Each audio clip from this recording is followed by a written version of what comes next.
उज्जवल Bharat news crime special report पर आप सभी का अहमदाबाद के ग्रामीण इलाके में एक चकचारी घटना सामने आई हुई है, जिसमें मिली जानकारी के मुताबिक विवेकानंद पुलिस थाने के अंदर बारेजड़ी गांव के एक फार्म हाउस में 3 मित्रों इकट्ठा करके कुछ सामान्य बोलाचाली में राहुल रोहित उर्फे बादशाह नाम के शख्स को चाकू मारने से उसका ज्यादा रक्त बहने के कारण उसका हॉस्पिटल एलजी में लेके जाकर उसका डेथ हो गया था।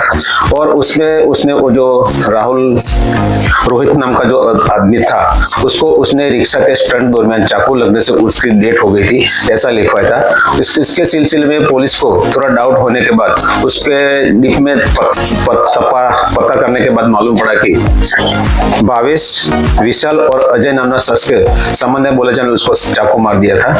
और उसी सिलसिले में नरोड़ा अहमदाबाद ग्राम्य पुलिस ने भीलवाड़ा से 3 शख्सों को बरामद किया है और ये गुना का पर्दाफाश किया है।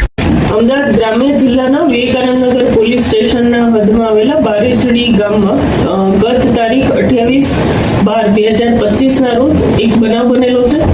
આ સમગ્ર બનાવની હકીકત એવી છે કે ત્યાં બારેજડીમાં એક ફાર્મ હાઉસ આવેલું છે, જ્યાં 8 લોકો ત્યાં જમણવાર માટે ભેગા થયેલા હતા અને ત્યાં બનાવ બનતા જે મરણ જનાર છે રોહિત ઉર્ફે બાદશાહને એલજી હોસ્પિટલ ખાતે દાખલ કરવામાં આવેલા હતા।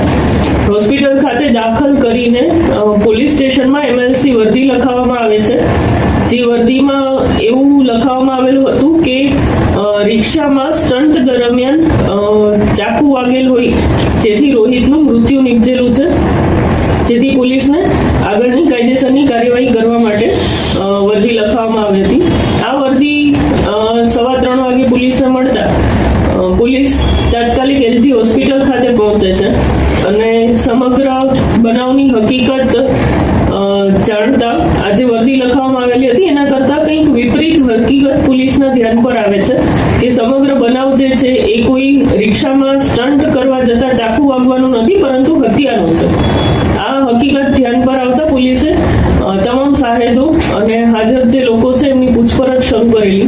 એના પૂછપરછ દરમિયાન સમગ્ર બનાવ એ બહાર આવેલ છે। આ બનાવની હકીકત એવી છે કે રોહિત ઉર્ફે બાદશાહ અને તેની સાથેના તેના મિત્રો બારેજડી ફાર્મ હાઉસમાં જમણવાર માટે ભેગા થયેલા હતા। તે દરમિયાન તેના જે મિત્રો છે એમાં ભાવેશ અને વિશાલ એને પૈસાની દેતી બાબતે ઉગ્ર બોલાચાલી શરૂ થઈ અને આ ઉગ્ર બોલાચાલી દરમિયાન આ જે રોહિત છે તે અને તેનો જે આરોપી છે આ કામનો અજય, એ બંનેને બોલાચાલી દરમિયાન અજયે તેના હાથમાં રહેલું ચાકુ રોહિતને મારી દેતા ખૂબ જ લોહી વહી જવાના કારણે તેનું મૃત્યુ નિપજેલું છે। આ સમગ્ર બનાવ બાબતે વિવેકાનંદનગર પોલીસ સ્ટેશન ખાતે હત્યાનો ગુનો નોંધવામાં આવેલ અને આ હત્યાનો ગુનો નોંધીને તપાસ જે છે વિવેકાનંદનગર પીએ એચએન બારિયા નાવ ચલાવી રહેલ હતા।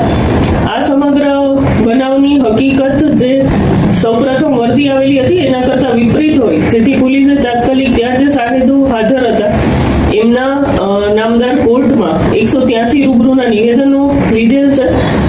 ફરિયાદ હકીકત નોંધીને આગળ એફએસએલ ની હાજરીમાં પંચનામું કરેલ છે, ડોગ સ્કોડની હાજરીમાં પણ ત્યાં કાર્યવાહી કરવામાં આવેલ છે અને ત્યારબાદ આના જે મુખ્ય આરોપી છે અજય, તેની ભીલવાડા ખાતેથી ધરપકડ કરવામાં આવેલી છે।